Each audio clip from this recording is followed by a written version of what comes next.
friends, welcome to Melis YouTube channel. இந்த mushroom vegetable பர்கரை வந்து ஈஸியாக நம்மக்கிட்ட இருக்கிற பொருளை வச்சு எப்படி செய்யலான்ட்டு பார்க்கலாம் வாங்க.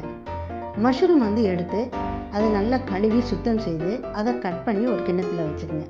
ஒரு தட்டில் வந்து ஒரு தக்காளி, ஒரு வெங்காயம், 1.5 ஸ்பூன் இஞ்சி பூண்டு பேஸ்ட்டு, கொஞ்சம் கொத்தமல்லி, கருவேப்பிலை.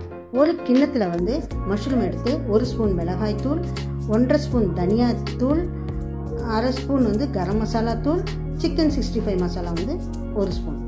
அதுபோல் என்ன செய்யுங்க, கடாயில் வந்து எண்ணெயை ஊற்றுங்க. 3 ஸ்பூன் எண்ணெயை ஊற்றுங்க.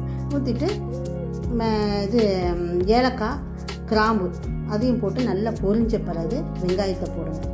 வெங்காயத்தை போட்டு நல்லா வதக்குங்க. நல்லா வதக்கின பிறகு நல்லா ப்ரௌன் கலரில் வரும். அது பிறகு இஞ்சி பூண்டு பேஸ்ட்டை போடுங்க.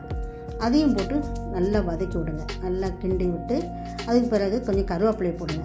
அதையும் போட்டு நல்லா கிண்டி விடுங்க. கிண்டி விட்டு கொஞ்சம் நேரத்தில் நல்லா வதங்கி வரும். அதுக்கு தக்காளியை போடுங்க. தக்காளியை போட்டு அதையும் நல்லா கிண்டி விடுங்க. நல்லா சுருண்டு தண்ணியெல்லாம் வற்றி நல்லா பரட்டி விடுங்க. பரட்டி விட்ட பிறகு கலர் கொஞ்சம் மாறும்.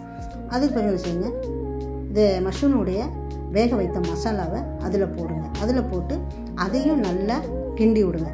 கிண்டி விட்டு 2 நிமிஷத்தில் நல்லா வதங்கியதும் கொத்தமல்லி போட்டு தூவி ஒரு கிண்ணத்தில் வச்சுருங்க. பிறகு வந்து அடுப்பில் வந்து ஒரு தோசைக்கல்லை வச்சு அதில் வந்து பட்டரை போட்டு பர்கரை வச்சு ஒரு பீஸ் கோஸு, நல்லா ரவுண்டாக வெட்டிய பச்சை வெங்காயம் அதையும் வந்து வச்சு பர்கருடைய மசாலாவையும் இது காளான் மஷ்ரூம் மசாலாவையும் அதையும் உள்ளே வச்சு நல்லா மூடி வச்சுருங்க. பிறகு நல்லா மூடி வச்சு நல்லா பரட்டி விடுங்க. பரட்டி விட்ட பிறகு பர்கர் ரெடி ஆகிடும். 2 நிமிஷத்தில் ரெடியான பர்கர் மஷ்ரூம் பர்கர் சுவையாக இருக்கும். நீங்கள் இது உங்களுக்கு பிடித்திருந்தால் லைக் பண்ணுங்கள், ஷேர் பண்ணுங்கள், கமெண்ட் பண்ணுங்கள். நீங்களும் செஞ்சு சாப்பிட்டு பாருங்கள். டேஸ்ட்டாக சுவையாக இருக்கும். தேங்க்யூ.